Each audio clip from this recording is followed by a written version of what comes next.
You're listening to episode 188, Deonna and Randyl's story from Raising Disabled podcast. Hello, my friends. Welcome to Child Life on Call. This podcast is a safe place for parents to share their stories about what it's like to have a child that has a medical experience, diagnosis, disease, and or everything in between. We know there's power in sharing stories and that power multiplies when you can listen to other parents who have walked a similar path to yours. Giving and getting advice is great, but hearing how another parent navigates the complexities and nuances of healthcare is even better.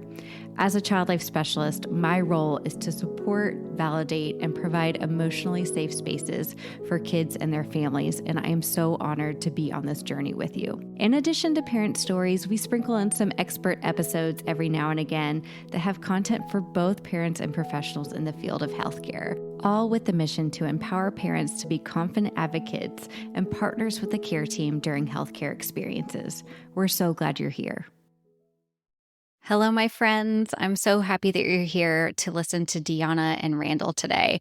They are two fabulous moms from the state of Texas, so just a little bit further from where I am here in Austin.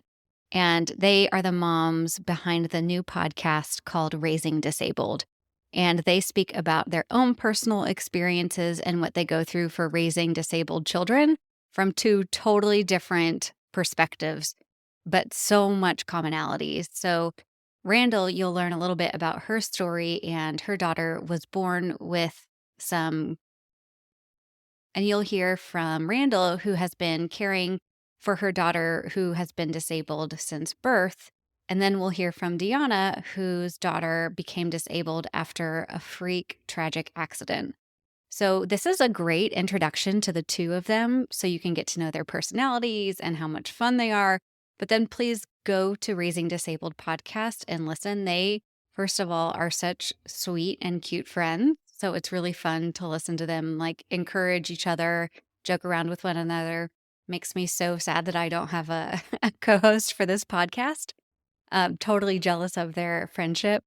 And then just kind of like how navigating the healthcare system and life and siblings and family and friendships, they just have so much in common between the two of them. So it's really uplifting and really authentic. And I totally recommend their podcast. So go give them a listen. It is called Raising Disabled.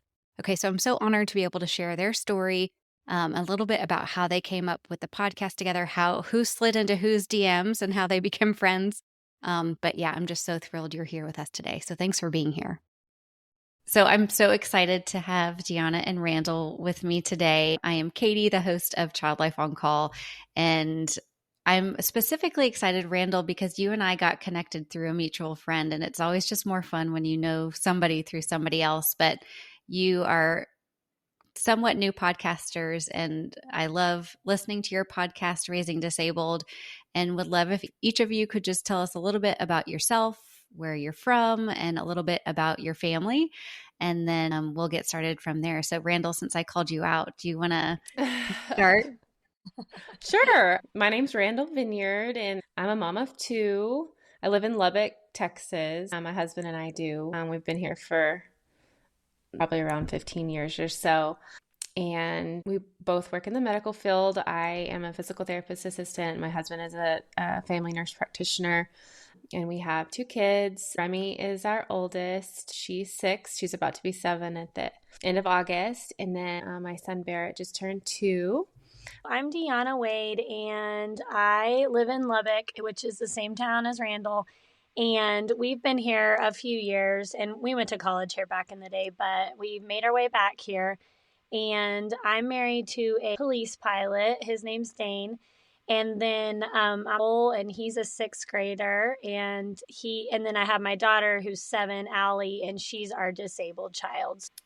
Well, I'm so glad y'all are here, and what I'm most excited about is kind of what Child Life on Call is designed to do. Is we started as a podcast really for those parents who are in kind of the beginning phases of kind of life-changing experiences in healthcare and learning how to navigate it. And it can just feel so isolating. Like, how can I find anyone else who's been through this before?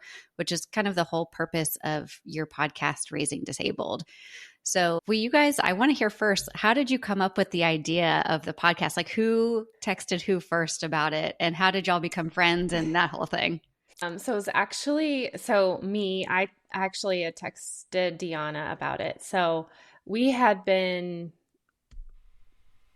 like connected for quite a few years now, through actually Texas Children's in Houston. Both of our daughters ended up pretty long hospitalizations there, and just through like employees and this hospital administration really knowing that they were moving to Lubbock, we got connected that way via social media.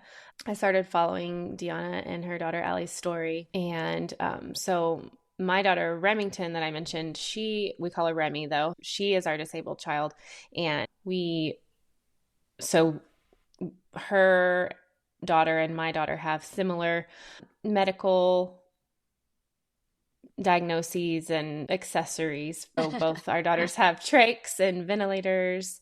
And we were basically just connected that way first. And then over the years, we had actually only met up in person only one time, right? Before I text, like, one time. So. Yeah.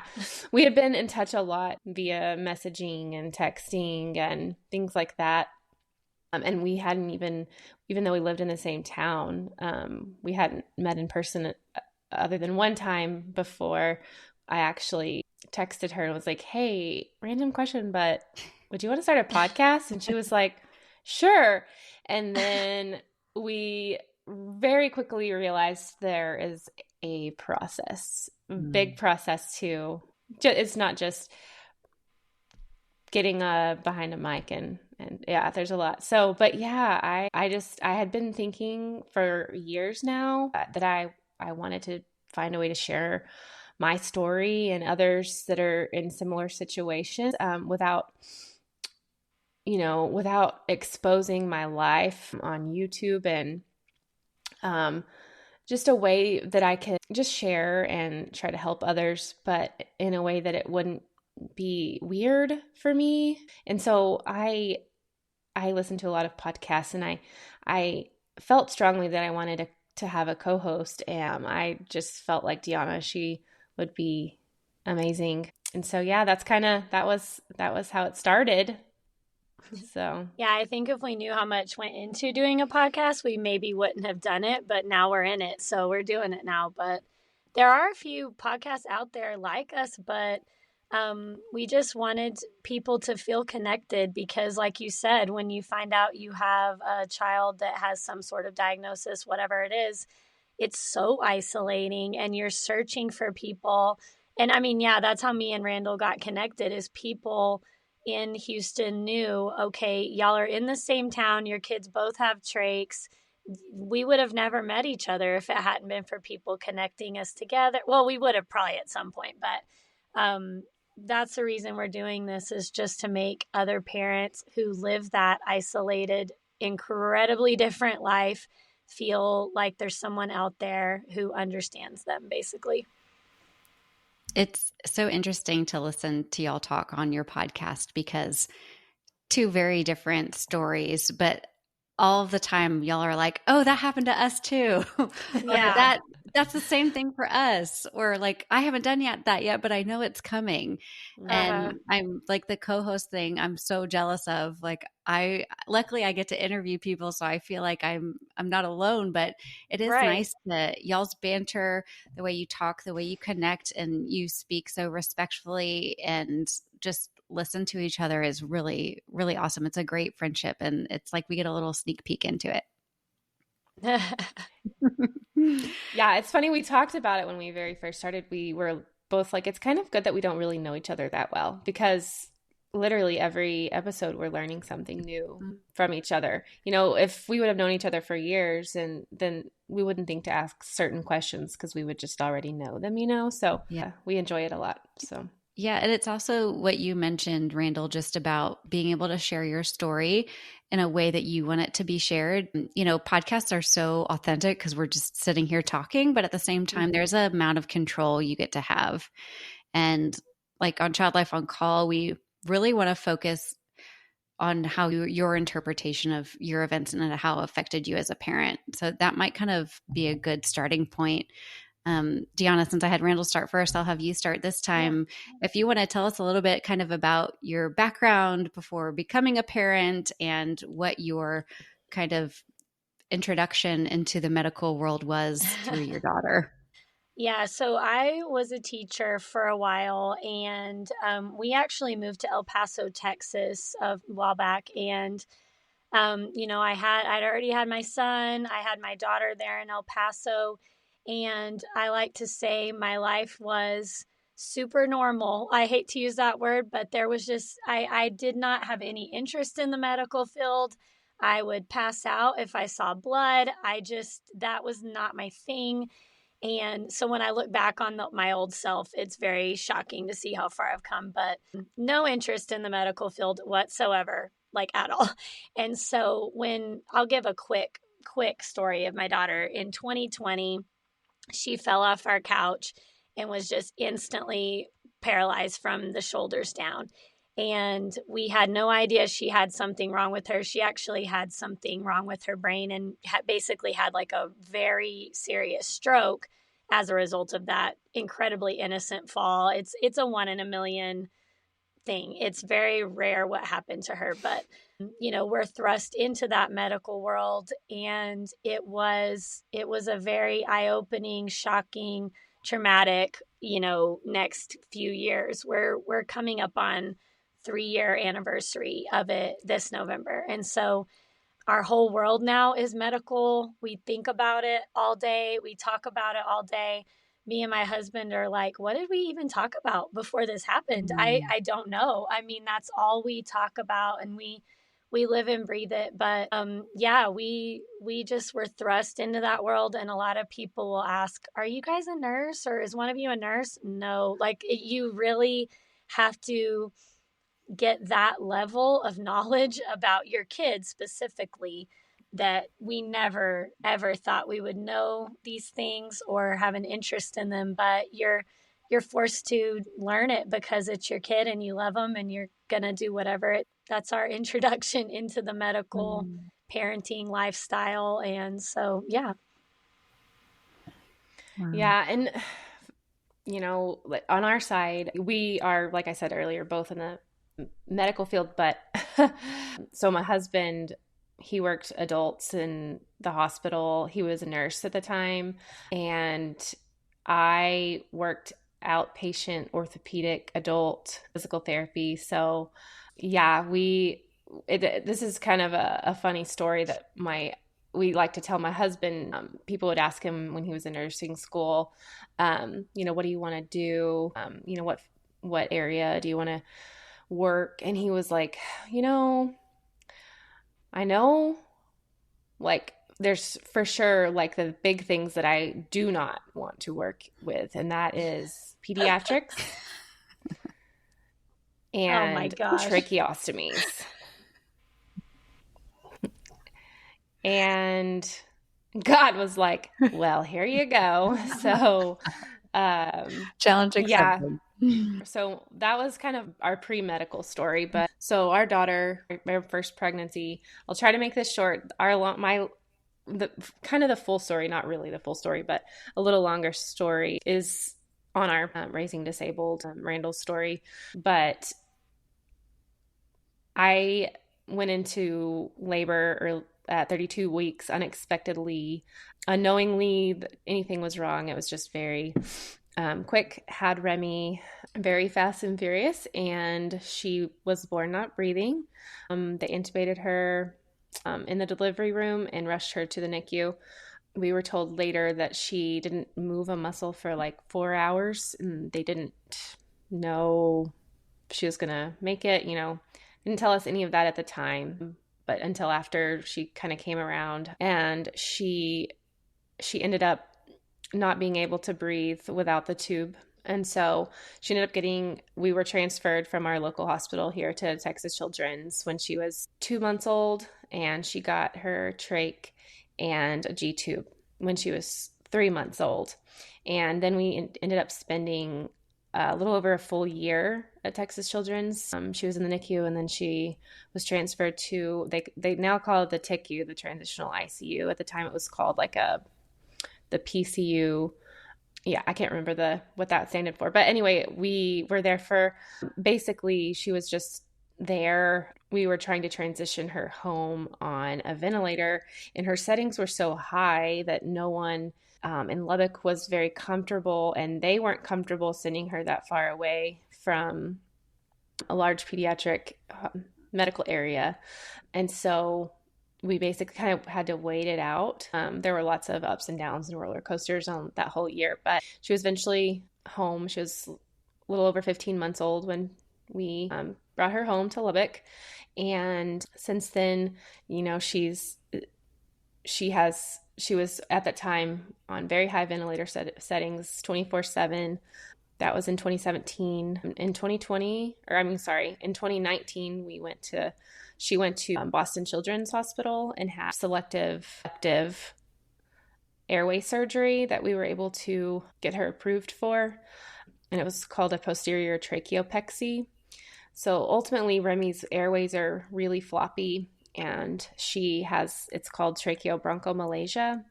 And when she was born and up until this surgery, she had like a 95 to 97, you know, pretty much a full airway occlusion whenever she would exhale.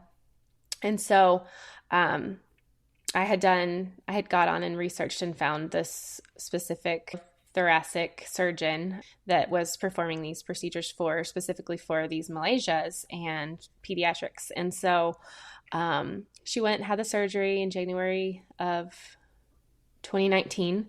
And ever since then, she has progressed respiratory. And so from a respiratory standpoint, she can come off of the ventilator when she's healthy at baseline and awake. And she can eat by mouth without being on the ventilator. She has what is called central apnea. So when she falls asleep, she needs the ventilator because her brain doesn't trigger her to breathe. She's also developmentally delayed, nonverbal, but she's a miracle. I can't believe we're going to celebrate her 7th birthday here in a couple of weeks. So that's and so of course we get her home, and my husband may not work with pediatric tracheostomy patients, but he's an expert. He's an expert. And I do pediatric physical therapy, home health. So I definitely transitioned into that field because that's where my passion is. I usually save this question for the end, but I'm just so genuinely curious. Tell me a little bit about Remy, and then I want to hear about Allie too. Like, tell me about Remy's personality. Like, what kinds of things does she like? Like, when she's pissed, what does she act like? What is she into? Oh, so right now, actually, when you say when she's pissed, she actually started decannulating herself now. So she gets mad and she pulls at her trach, and she sometimes pulls it out, and she immediately turns blue, and her oxygen reserves are very low. If she starts crying or screaming too hard, now she's old enough that she can control it. But when she was younger, just a tantrum, she would breathe so hard. Even after that surgery, she would just exhale like literally all of her oxygen and had like no reserves. And we have to ambu bag her with oxygen. And she still does that when she gets mad. Now she's went to the level of taking out her trach. But anyway, so yeah, she's super sassy. That's her personality. That's how I would describe her. When she's happy though, her whole body smiles, and she's like her happy hand. She has her happy hands going, and she throws her whole body back. It's like she can't control her happiness. Aww. She loves movies. I mean, that's her. When she has her communication device, it doesn't matter what we're asking her. She knows what we're asking her, but she's going to try to go into her movie options and choose a movie that she wants to watch at that. And we're like, no, we're not asking you about your movies. Now tell us this. And then she'll eventually do it, you know. But she's very stubborn. Like, She's just sassy, stubborn, but man, when she's happy and on it, like she is just such a joy to be around. But then she has what we call cat mode, and that's kind of when she's like, "Don't touch me.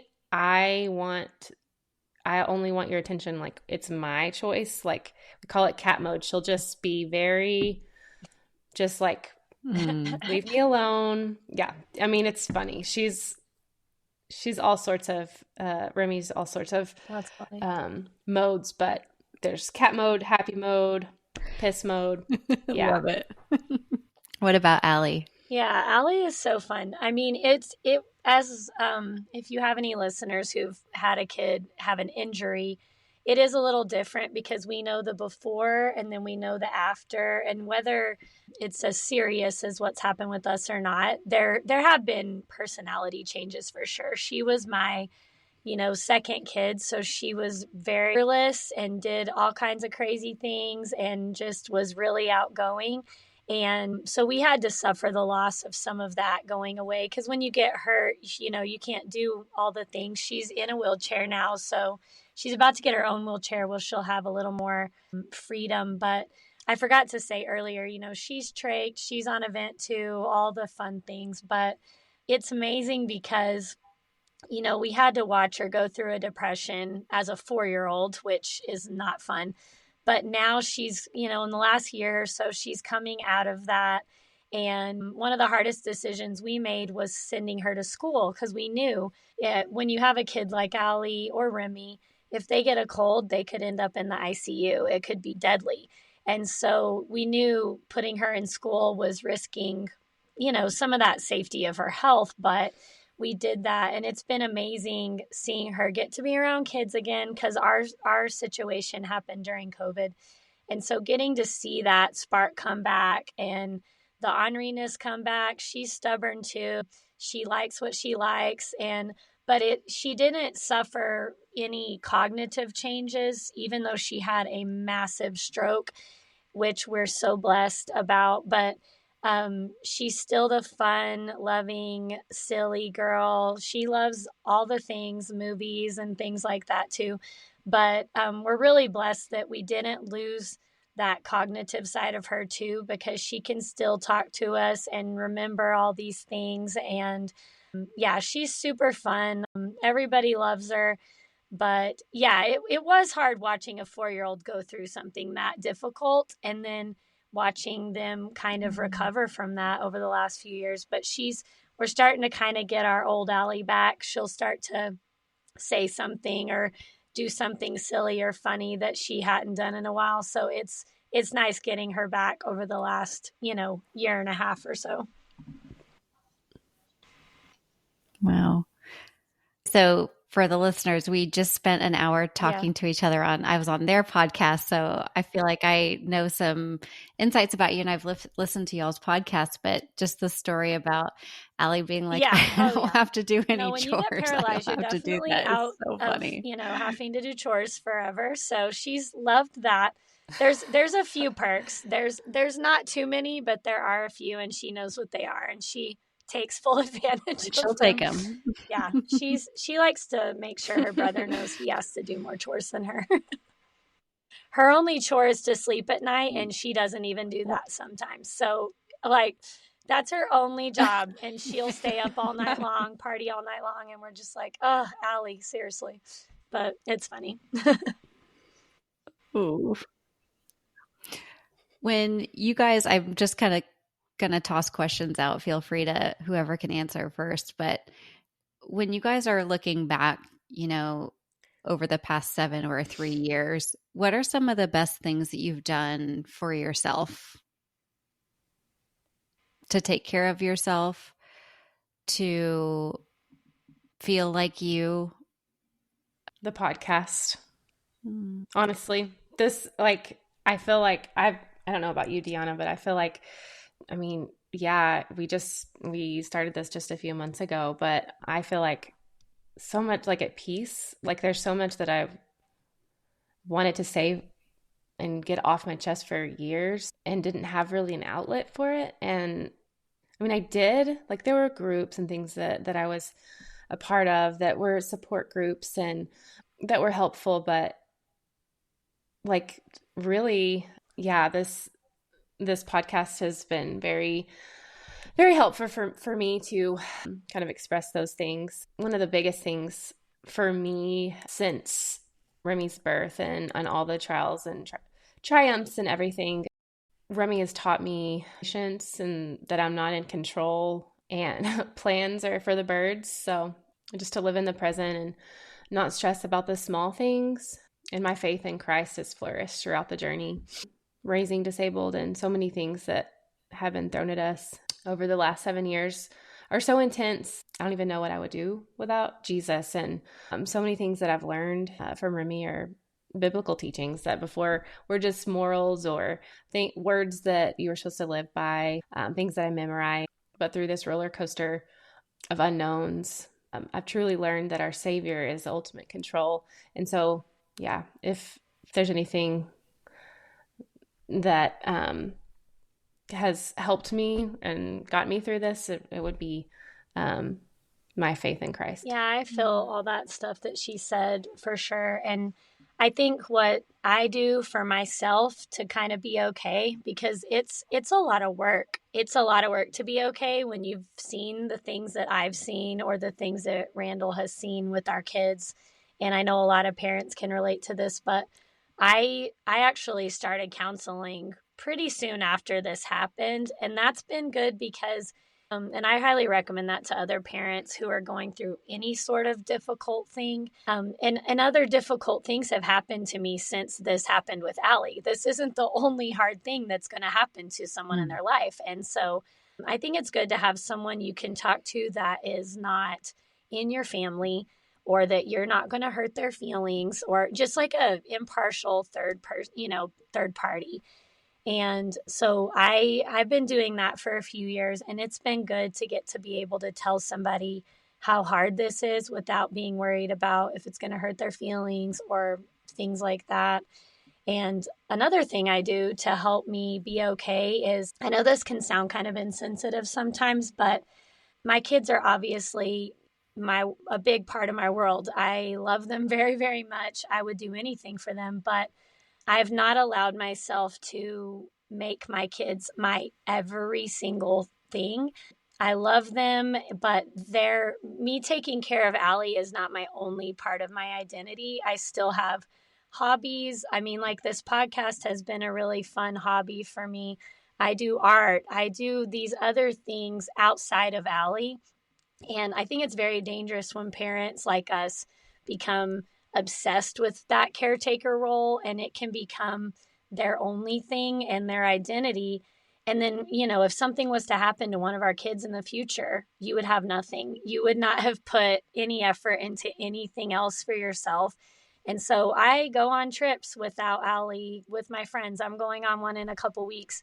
I have other things in my life, and that actually bothers people sometimes. They think, oh, I can't believe you go out of the state without Allie and you do this or that. But those are ways that I cope with this and have something outside of her, because if that's your only thing, is being that caretaker role, and that's it, it's going to eat you up eventually. It's going to be so difficult, for that to be your life. And so that's kind of what I do.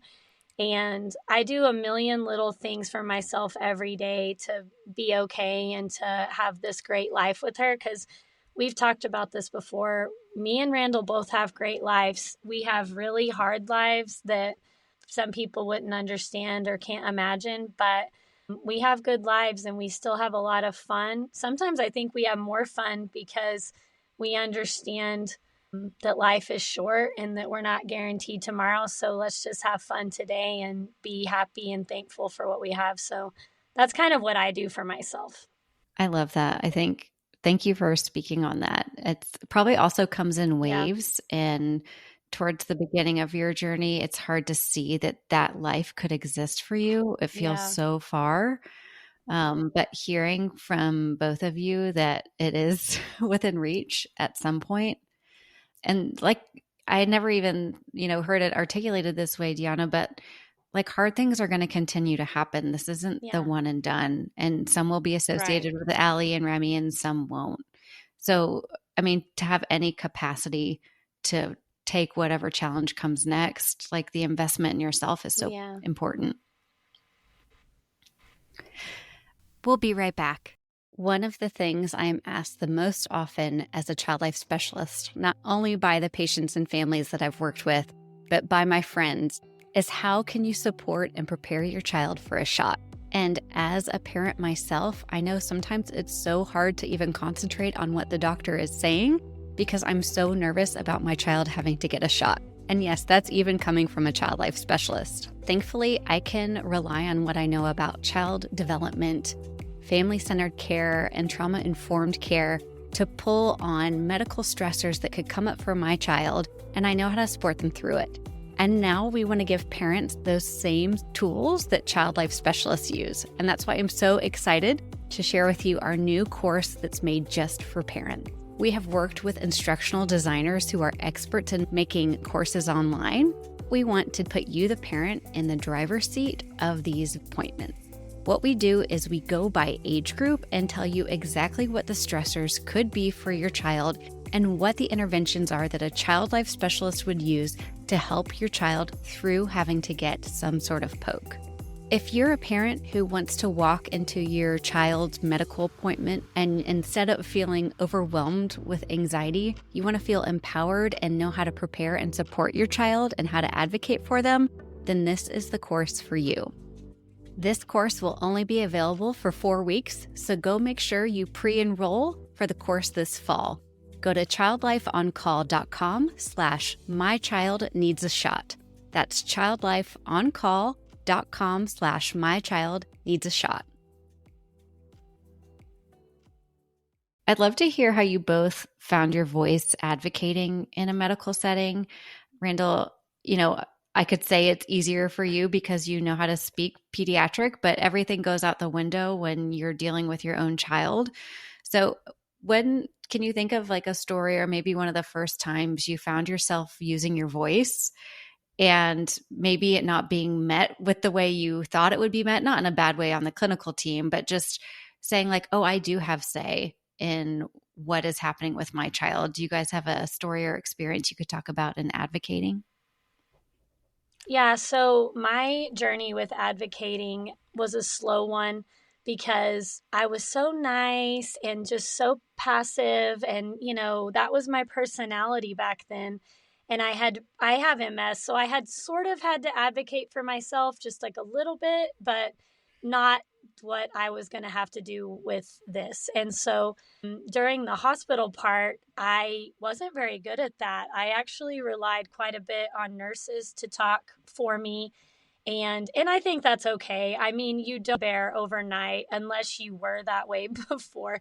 But when I got home, it was very clear to me very quickly that if I didn't develop this almost completely different personality, that my kid wouldn't survive this because the doctors and the nurses and everyone, they care, but they don't care as much as you do. And so I had to learn really quick that I had to become this person. And I had been around other moms who had disabled kids in the past. And I remember thinking, I wonder where they're always so like abrupt or so, rough or so, honest and to the point of like offending people.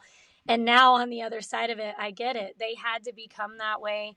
And now I get made fun of for being so scary and mean. But it's kind of what you have to become. And I don't do that with everybody, but you do have to not care about everyone's feelings as far as like medical people. And most people can handle it. Doctors can handle it. They don't, they're not usually too sensitive. But yeah, I remember realizing, oh my gosh, when we got home, I have to be her person because she can't do that for herself and no one's going to care for her as much. And I remember the exact moment that my brain just flipped into this other mode and we were in the hospital and she needed a higher level of care. And this is definitely my number one crazy person story, but like by far, But there's a certain way you do things in a hospital. You go through certain channels to get a transfer. And I was here in Lubbock and I wanted to be transferred back to Houston because she was needing these really high level surgeries that they were saying they could do here. And I just did not feel good about that. And I remember calling Texas Children's because I had all these contacts with them. And I remember calling them and just saying, come get us. Like and I didn't ask the hospital, here's permission. I didn't do anything I was supposed to do. They didn't know I wanted to be transferred, nothing. And they flew in their jet and they came and got us. And I remember in that moment being like, I have to do what I have to do. And it might not be the right thing or whatever, and it all worked out. We went back and everything, she had the surgery, everything was great. But that was definitely my moment where I remember flipping into this other person. And it was kind of sad. It was like the death of my old nice personality.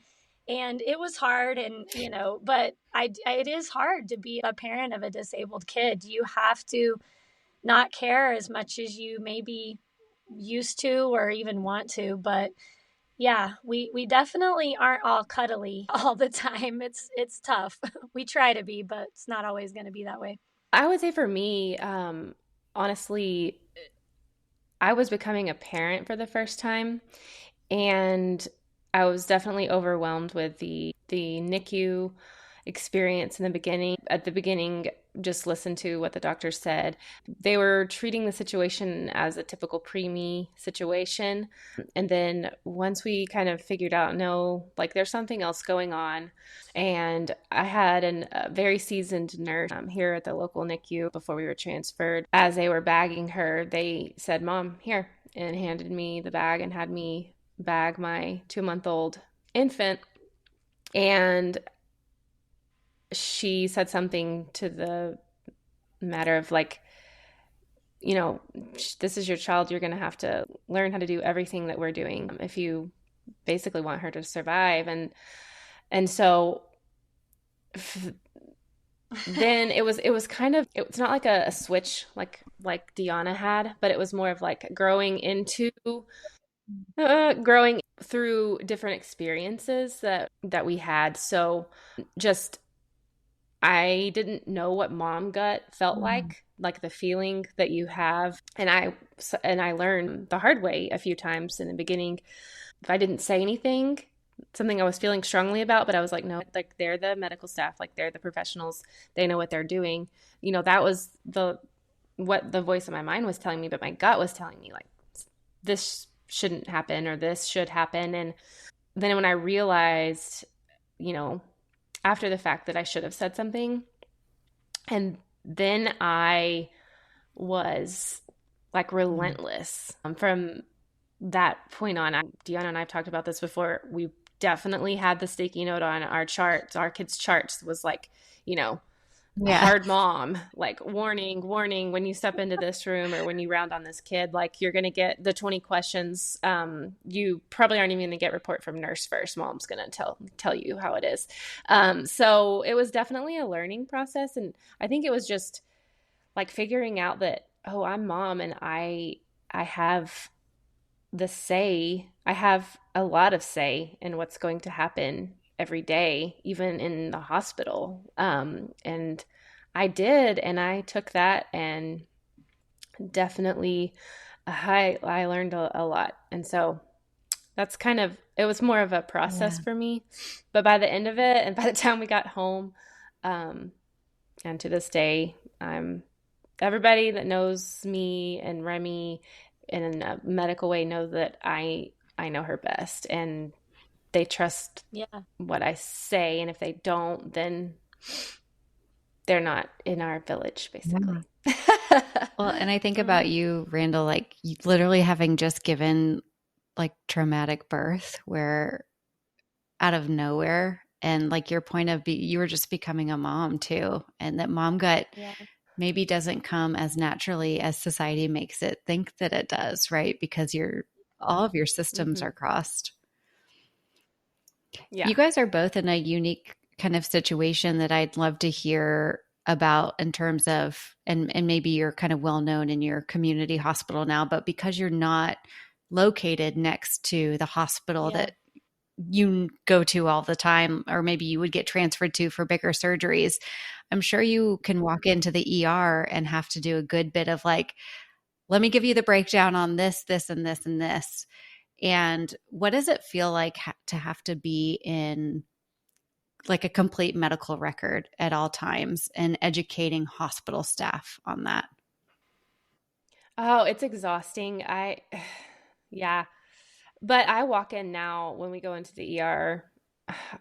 I walk in now and everybody, I'm pretty confident in what I'm telling them. Like, this is what's happening. And luckily, my husband, the hospital that we go to here locally, my husband works there. And so we are blessed that we have those connections. So like a lot of not the pediatric doctors, but they know him. And it's funny because the last time we were actually hospitalized, he would be in his like work clothes and have his badge on. And then we'd be like in the hospital room, and then a physician or a nurse would walk in and they'd like glance at him like they didn't realize he was dad. He's like, no, I'm dad. I'm not at work. Like, I'm just visiting my child here, But yeah, so for me, we've been in and out of our local hospital here. So at this point, like, they know us, and it's a lot better situation. But the first few times that we went in, it's overwhelming, honestly, being the medical record. And it's kind of funny. I'll shorten it down, but when we did get transferred to Texas Children's, I had mentioned this in one of our podcast episodes, but we were being transferred via the Kangaroo Crew, the jet, and we're out on the out at the airport, and we get out of the ambulance. And for those of you that have seen actual like physical medical record, it's all paper. Things don't get just transferred from hospital to hospital via the interwebs. They're still a stack of documents. Those went flying across the tarmac and they were just gone. And so literally we get there at like midnight and they don't know anything. They basically know her name and date of birth, and I am her medical record. That was a really long night, literally explaining, even though she was only 2 months old, there was a lot that happened in 2 months. And they wanted to know from conception to then the record. So yeah, it's overwhelming. And it still is when you go in and you have it's because it's not even just hospitalizations. You get a new therapist or a new and they'll ask you, kind of tell us her medical history. And I'm like, Yeah, it is a lot of pressure when you're the parent of a kid like Allie or Remy, because the doctors sometimes, not always, but like sometimes we know more than the medical professionals about that specific situation. And so it's awkward because you're kind of trying to run the show, but they think they're running the show. It can be a power struggle for sure. But when she first got hurt, I just trusted everyone, and I didn't know any better. But now if we were to go in the hospital today, I'm kind of running what we're doing, and I'm telling them when to give her meds, and I'm telling when we're going to do the bath and I've taken a lot of that control because I know what is going to work for her. And it can be kind of awkward to be that, way, but it's something I never thought I'd be able to do, to stand up to a doctor or something. But over time, you get better at deciding what you want for your kid and then making it happen, whether it's inpatient or outpatient, whatever it is.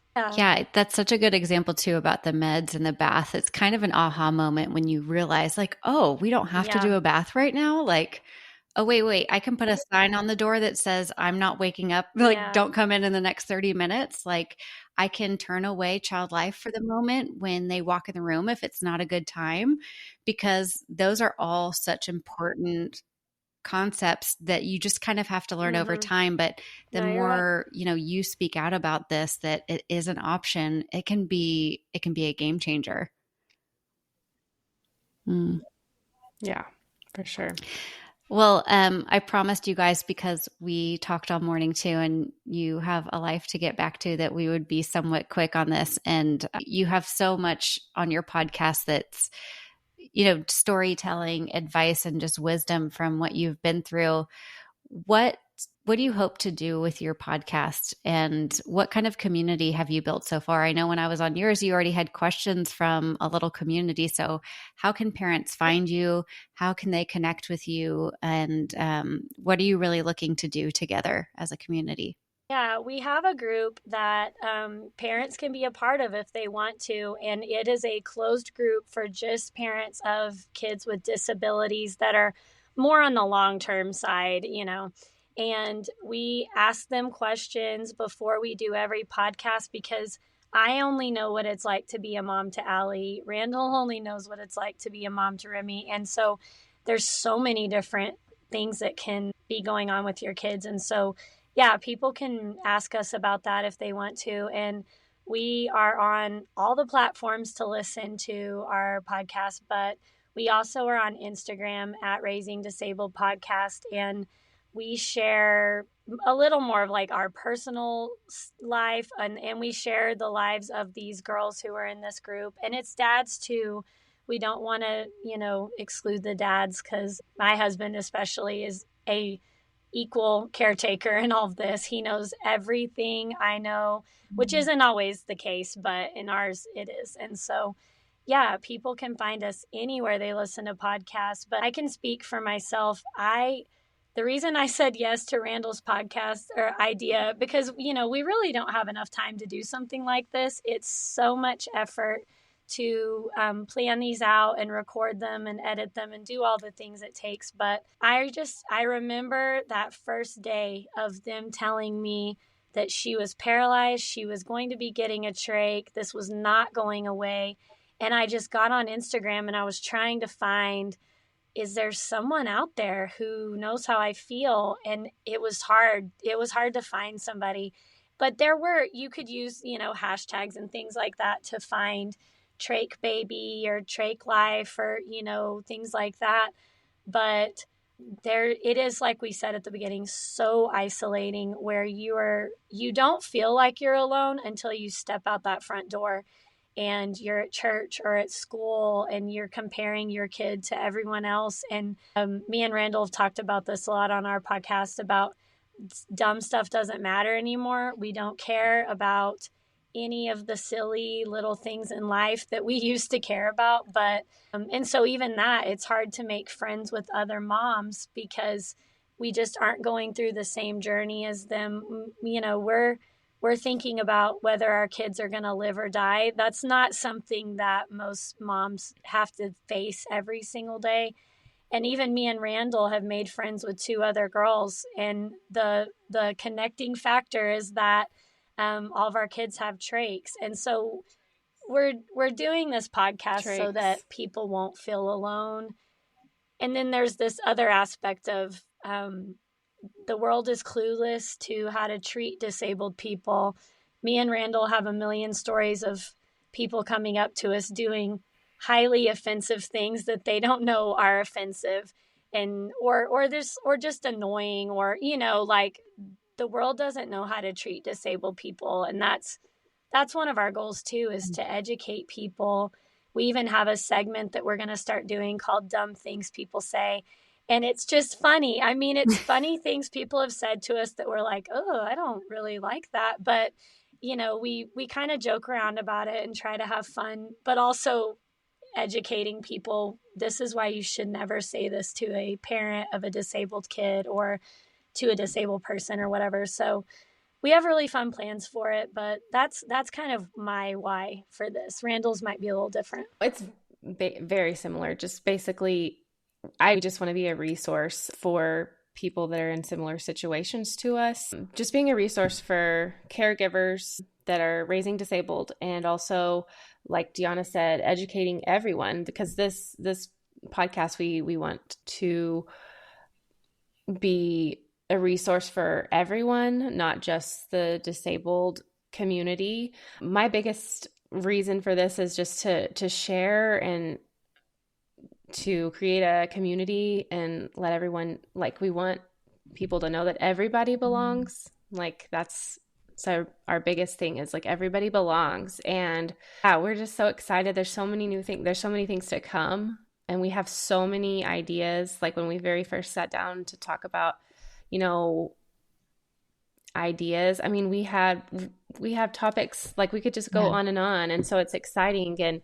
And like Deonna said earlier, there's not a lot of, when we started searching ourselves for podcasts and resources similar to ours, we really couldn't find a lot. There's definitely a lot of specifics out there, like specifically for certain diagnoses or things like that. But we just really wanted to reach out to a broad audience and talk about a lot of different topics and try to just educate people on just like our recording with you about child life. Like there's so many topics that we were wanting to hit on that are just education for everyone and just increased knowledge and how to better treat our children, us, things not to say. I feel like with each episode that we do, I personally learned something new. So it's just exciting. And we're just newbies at it. And you guys are doing so well. I love listening to it. It's so relatable. Y'all are hilarious. I love hearing your accents. It makes me feel like we're friends already. And I just thank you for allowing me to interview you and share pieces of things that are so intimate to your life for the sake of others, feeling less isolated. It really makes such a difference. So thank you to hear. I just want to say, your podcast is about child life and what it is. And we were talking about this in our episode where we interview you, but child life is this thing that is so valuable. And I feel like so many people don't know what it is. And it was this experience that got us through this 5-month stay, and it was this thing to look forward to. And my daughter, all the pictures we took from that experience, child life was in the pictures. They were in the room, all the videos. They made her 5th birthday this fun memory that when it could have been so hard, and so we're just thankful to you and all the other people who do what you do, because it was this massive thing for us that I don't think child life people understand exactly how big and life-changing just their presence in the room and their little crafts or whatever it is, their music, the dogs, all these things were huge for us. And so, if there's other child life people listening to, y'all do a really great work, and we're just so thankful for you guys. Thank you. Child life helped with my sanity so much. My husband was gone a lot during our like he was gone for a week, and he would work for a week and then come to Houston for a week and then back and forth. And so I spent a lot of time just alone having these crafts, and even the big moments like first time outside at a year old and like the discharge parade, but just little things. Like I remember our first Halloween, we had just been transferred. 2 days later, it's Halloween, which is also my husband's birthday. Child Life brings us this little craft, and it was just like huge. We got to do her little footprints, and like I remember just thinking like, okay, like this can still we can still have these special moments. And that was kind of our first experience with child life. It was so, and then we had so many more over our long hospitalization, and still do when we're in inpatient. And so it was, you guys are amazing, and I honestly didn't even know anything, like I didn't realize the work that you guys do and so I'm so glad that you're doing this, and I hope that that you guys get the word out there, and we can't wait to share Child Life on Call with our listeners. So. Well, thank you so much. It's a complete privilege to do what we do. We pinch ourselves most days going, oh my gosh, It's so humbling to be with families in their darkest moments and give a little bit of light. And so thank you for letting us do that and welcoming the child life specialist into your team, because I do like to advocate, like when a parent tells me that it's not a good time, I'm like, you go, mama. We're not offended by that. We want them to use their voice. And if they want to practice on us, we're not babysitters in the hospital, but for sure, if I can give you a break to go get coffee, then that is my favorite priority. Like, ask us, because we want to be there for the whole family. And we didn't even mention siblings during this. So you can go listen to the Raising Disabled podcast episode that I was on to talk all about siblings. But y'all are awesome. Thank you so much for being here. And I'm just so appreciative. Thank you all so much for listening to Child Life on Call. If you head to our website, childlifeoncall.com, you're going to find all sorts of stuff there for parents, professionals, healthcare providers, child life specialists, no matter who you are. Actually, when you just go to our homepage, it'll help you direct to exactly where you need to go. On that, you'll find opportunities and PDUs for child life specialists. Parents, we've got a starter kit for you. And clinicians, we even have a clinician course, which teaches you how to be a confident and capable caregiver in pediatrics. We're so grateful that you're here. Please DM us on Instagram. And like I mentioned, when you rate and review this podcast, it helps other families be able to find us. So let's keep doing that. And I will see you again here next week.